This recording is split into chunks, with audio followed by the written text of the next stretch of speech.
వాటికి మేము అదొక ఆంధ్రప్రదేశ్ అనేది అసలు ఏమైపోయినా కూడా తెలియదు విడదీసాక. నిజంగా చంద్రబాబు లేకుంటే ఇంత మహాయజ్ఞం జరుగుతుందండి ఈరోజు. అవునండి. మహాయజ్ఞం జరిగాయి మాకు. అవునండి. ఇది ఓన్లీ మా ఈస్ట్ గోదావరికి వెస్ట్ గోదావరికి సంబంధించిన ప్రాజెక్ట్ కాదు ఇది యాక్చువల్గా. అవును. మొత్తం 13 జిల్లాలకు సంబంధించింది. అవును. ఈ వాటర్ కృష్ణా జిల్లాకి వెళ్తుంది, రాయలసీమకి వెళ్తుంది, అనంతపురం కూడా పంపిస్తున్నాం. అవును. అంటే ఇదే వాటర్ వెళ్దు. అవును. ఈ వాటర్ని ఇక్కడ సేవ్ చేస్తే అవును. మాది కృష్ణా డెల్టాకి అవును. గుంటూరుకి మొత్తం ఈ వాటర్ వాడతాం. అవును. అక్కడ వాడి వాటర్ కృష్ణా ఇది అంతా రాయలసీమకి పంపిస్తాం. అవునండి. దానివల్ల ఎంత జీవనాడి అండి ఇది. అవునండి. Plus current. అవునండి. ఇంకా ప్రాజెక్ట్ ఇంకా మొదలెట్లేదు. అది మీరు వెళ్ళారు అక్కడికి? చూసామండి. ఇంకా అది మొదలెట్లే. పవర్ ప్లాంట్ స్టార్ట్ అవ్వాలి. స్టార్ట్ అవ్వలేదు అసలు, ఇంకేం లేదు, జీరో అది ఇంకా. అవునండి. అది కూడా స్టార్ట్ అయితే మాకు కరెంట్ మిగులు కరెంటు. అవునండి. రేట్లు పక్క రాష్ట్రాలు కూడా సౌకర్యం వస్తుందని చెప్పి వెసులుబాటు కలుగుతుందని చెప్పి కరెంట్ రేట్లు తగ్గిస్తారు. ఆల్రెడీ కూడా తగ్గిద్దామంటున్నారు, కానీ అది కూడా వస్తే మాకు ఇంకా తగ్గిపోతాయి. అవునండి. పవర్కి మొత్తం అన్ని రకాలుగా మాకు యాక్చువల్ అయితే ఈస్ట్ గోదావరికి అసలు అవసరం లేదు. అవునండి. పోలవరం ప్రాజెక్ట్ అనేది మాకు అవసరం లేదు, ఎందుకంటే మాకు ఎప్పుడు నీరు ఉండదు. అవునండి. వెస్ట్ గోదావరికి అవసరం లేదు. అవునండి. ఆంధ్రప్రదేశ్కి అవసరం ఇది. ఏదైతే రాయలసీమ జిల్లాలు ఉన్నాయో రాయలసీమ సస్యశ్యామలు అవుతాయి అవన్నీ కూడా బాగుపడతాం కోసం ఇటు విశాఖపట్నం, శ్రీకాకుళం, విజయనగరం ఆ జిల్లాలో విజయనగరం కూడా టోటల్గా రాష్ట్రంలో ఉన్న అన్ని జిల్లాలని దృష్టిలో పెట్టుకుని పోలవరం ప్రాజెక్ట్ అనేది చేపట్టడం జరిగింది. మొత్తం 13 జిల్లాలకి జీవనాడి. నాకు తెలిసి ఈ ప్రాజెక్టు ప్లాన్ చేసింది 1842 సంవత్సరంలో. 1850లో ధవళేశ్వరం ఆనకట్ట కడతానికంటే ముందే ఈ ప్రాజెక్టు ప్లాన్ చేశారు. ఆ రోజు నుంచి 2005 రాజశేఖర రెడ్డి గవర్నమెంట్ వరకు కూడా అక్కడ వరకు చేయలేని అనుమతులు తీసుకొచ్చాడు. అవునండి. అది మాత్రం అనుకోవాలి మనం. అవునండి. అనుమతులు చాలా పర్యావరణ అనుమతులు కానీ ఏమైనా అనుమతులు అక్కడ కేంద్రంలో తనకున్న పలుకుబడితో తెప్పించాడు. అనుమతులు తేవడం వరకు తెచ్చాడు. కెనాల్స్ తవ్వాడు. అవునండి. అటు కుడి కాలువ ఎడం కాలువ కూడా కొంత జరిగింది. కానీ పనులంటూ స్టార్ట్ చేసింది మాత్రం సరారా చంద్రబాబు నాయుడు. నడిచేది ముగించేది కూడా చంద్రబాబు నాయుడు గారి చేతిలోనే అవుతుందంట. ఆయన చేతిలో పూర్తి అవ్వాలని కోరుకుంటున్నాం. అవునండి. ఆ విధంగా పూర్తి అవ్వాలంటే లేదా పూర్తి అవ్వదు కూడా. చూడండి, ఇక్కడ మహాయజ్ఞం జరుగుతుంది ఇక్కడ, కానీ అక్కడ చూస్తుంటే ఆశ్చర్యం వస్తుంది. రాష్ట్రంలో ఉన్న 5 కోట్ల మంది ఆంధ్రుల యొక్క సహకారం, తోడ్పాటు ఆయనకు కావాలి. కానీ ఈరోజు ఉదయం 8 గంటల నుంచి ఈ సమయం వరకు నేను చాలా చోట్ల విన్నది ఏంటంటే, గత జనవరిలో ఏదైతే ప్రభుత్వ పథకాలను విస్తరించి పెన్షన్లు ఇలాంటివి విస్తరించారో అప్పటి నుంచే చంద్రబాబు నాయుడు గారి మీద అభిమానం పెరిగింది. ఇంతకుముందు ఏమీ లేదు అన్నట్టుగా నేను వినడం జరిగిందండి మీ రాష్ట్ర ప్రజల యొక్క మనోగతాన్ని. మరి ఈ జనవరికి ముందు ఏదైతే ఉందో ఈ అభివృద్ధి లేదా చేసిన దాన్ని రాష్ట్ర ప్రజలు గుర్తించలేకపోయారు. అభివృద్ధి అయితే ఉంది, 5 సంవత్సరాల నుంచి ఉంది. ప్రతిపక్షాలు ఏంటంటే ఎంతసేపు బుర్ర జరుగుతున్నాయి, ఏం చేయలేదు, ఏమి జరగలేదు, ఒక ఇటుక పెట్టలేదు, అక్కడ ఏం లేదు, అంత గ్రాఫిక్స్ పోలవరం వచ్చి చూస్తే తెలుస్తుంది అన్నవాళ్ళకి. అందుకని ఇన్ని బస్సులు, ఇంతమంది జనాలు. ఈ ప్రతిపక్షాల వ్యాఖ్యలు ఏవైతే ఉన్నాయో ఆ వ్యాఖ్యలు జనంలోకి ఎంతవరకు వెళ్ళాయండి? ఒక అబద్ధాన్ని 10 సార్లు చెప్తే పదే చెప్తే మీరు కొంత నమ్ముతారుగా ఒకసారన్నా. పదే నిజం, ఒక నిజాన్ని దాచేసి అబద్ధం చెప్తుంటే ఎంతో కొంత నిజమేమో అనుకుంటారు. అబద్ధం కూడా నిజమైపోతుంది. కానీ ఇక్కడ వచ్చి చూస్తే తెలుస్తుంది ఎవరికన్నా. నిజంగా మేము కూడా ఆ ఉద్దేశంతోనే ఎక్కడ చూసినా గ్రాఫిక్స్ అంటున్నారు. అసలు ఏం జరుగుతుందనే ఉద్దేశంతో రాత్రి బయలుదేరి వచ్చేసామండి. చాలా అద్భుతమైన అభివృద్ధి కనబడింది. ఓవరాల్గా ఒక్క పోలవరమే కాదండి, రాజమండ్రి సిటీలో దిగాము. హైదరాబాద్లో ఏ ఒక్క గల్లీ కూడా రాజమండ్రి ఉన్నంత క్లీన్గా లేదండి. చాలా సంతోషంగా అనిపించింది. అయితే ఈ అభివృద్ధి ఇంకా ముందు జరగాలంటే కూడా రేపు 2019 ఎలక్షన్లో ఈ ఆంధ్ర రాష్ట్రంలో ఉన్న 5 కోట్ల ఆంధ్రుల యొక్క సహకారం ఎంతవరకు ఉంటుంది? ఖచ్చితంగా ఉంటుందండి. 100% ఉండాలండి. ఇది వరకు ఉన్న దాని మీద కొంచెం ఇంకా ఇప్పుడు ఈ పెన్షన్ వల్ల పెరిగింది మాకు చంద్రబాబు మీద. అది మాత్రం వాస్తవం. ఇది వరకు ఉంది. లేదనుకున్నంతలో అది దొంగ సర్వేలు చేసుకుని లేదని సొంత పత్రికల్లో డబ్బా కొట్టుకున్నంత మాత్రాన ప్రజల్లో లేకుండా ఏం లేదు. అది 60% ఉన్నది. ఈ పెన్షన్లు డోకాల వల్ల ఇంకో 20% పెరుగుతుంది. అది చంద్రబాబు ప్లస్ ఇది వరకు ఉంది. ఏంటంటే ప్రతిపక్షాలు గోల్ చేస్తున్నాయి. అబద్ధాన్ని రోజు ఒక నిజం దాచేసి అబద్ధం.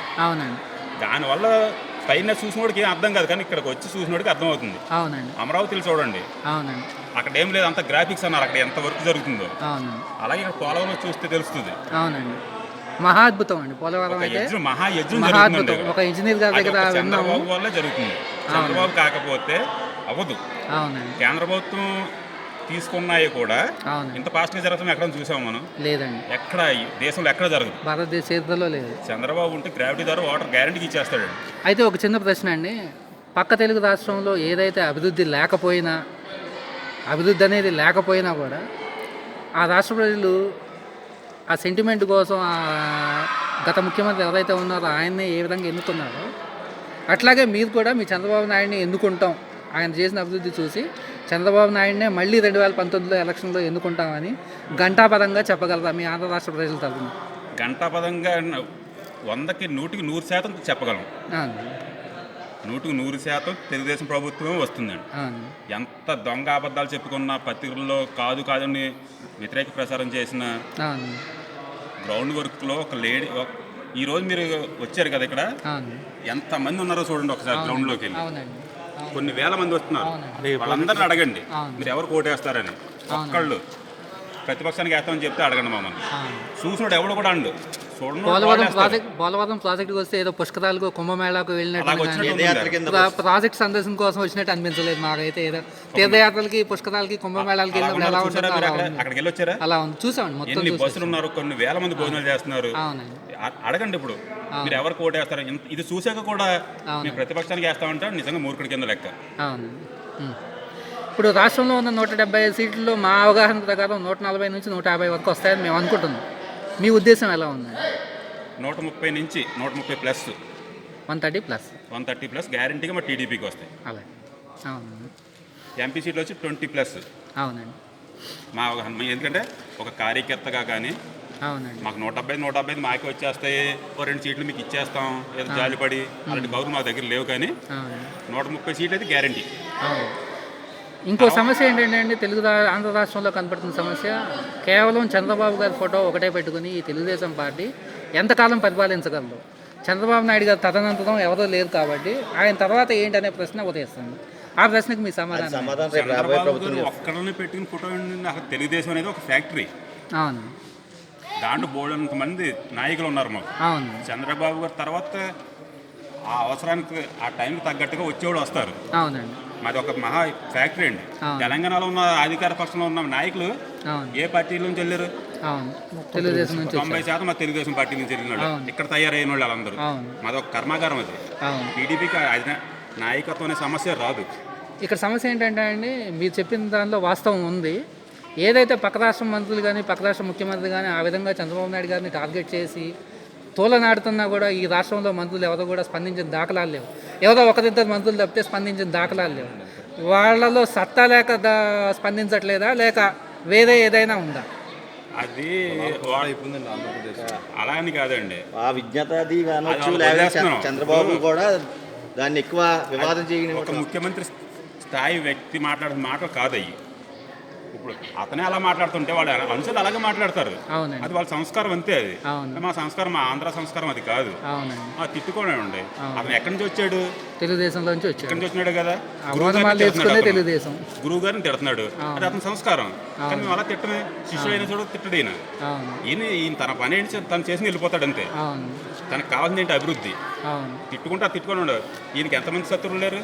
అందరూ శత్రువులే. ఒక మంచి పని చేస్తుంటే అందరూ శత్రువులే. ఆయన తిట్టమని పని ఏంటి? అసలు మా రాష్ట్రంలోకి ఎందుకు ఆయన సంగతి? ఆయన రాష్ట్రంలో అభివృద్ధి సంగతి చూసుకోమనండి. అంతేగాని మా రాష్ట్రానికి వచ్చి ఏదో ఇస్తాను, ఏదో తలకాయ పెడతాను, కాళ్ళు పెడతాను, మొత్తం బాడీయే పెట్టమనండి. మా రాష్ట్రం సంగతి అతనికి ఎందుకు? ఆయన మాకున్నాడు ఒక నాయకుడు, ఆయన చూసుకుంటాడు. ఏం చేయాలో తెలుసు. ఆయన ఇజ్జత్కి వదిలేస్తున్నాం, తిట్టుకోమనండి. కొన్ని వార్తల ప్రకారం ఆ రాష్ట్రంలో గత ఎన్నికల్లో జరిగిన పద్ధతులు ఏవైతే పాటించి ఆయన ముఖ్యమంత్రి కాగలిగారో అదే పద్ధతులను రేపు ఆంధ్ర రాష్ట్రంలో కూడా ప్రయోగించడానికి సిద్ధపడ్డారని చెప్పి వార్తలు నడుస్తున్నాయి. వాటి మీద మీ అభిప్రాయం?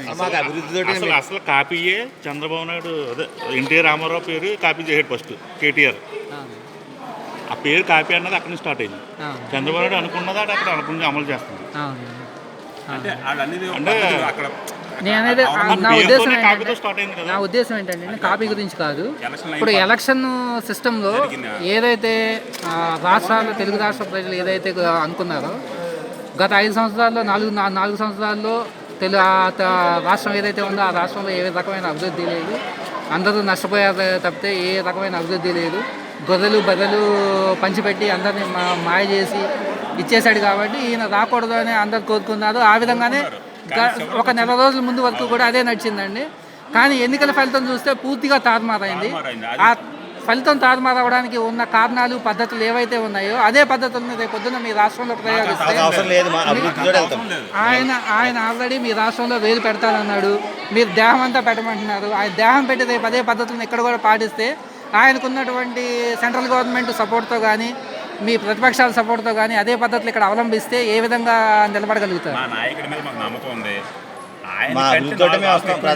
మా నాయకుడు ఆయన గురువు గారు అంటే ఆయన మా నాయకుడు గురువు ఏం కాదు. ఆయన ఏం పెట్టినా మా నాయుడు ఎదుర్కోగల సత్తా ఉంది. మాకు ప్రజల మద్దతు కూడా ఉంది. ప్రజల మద్దతు లేకపోయినా కొన్ని పనులు ఏవో జరిగినాయి అక్కడ. 5 గంటల తర్వాత జరిగిందని లగడపాటి అంటున్నారు. 36 గంటల తర్వాత పర్సెంటేజ్ కూడా మారిపోయినాయి. ఏమో జరిగినాయి. అలాంటి అవకాశం జరగడానికి మా ఆంధ్రాలో అయితే అవకాశం ట్రై చేయొచ్చేమో వాళ్ళు. కానీ దానికి తగ్గట్టుగా కార్యాచరణ ఉంటుంది. తర్వాత చివరిగా ఇప్పుడు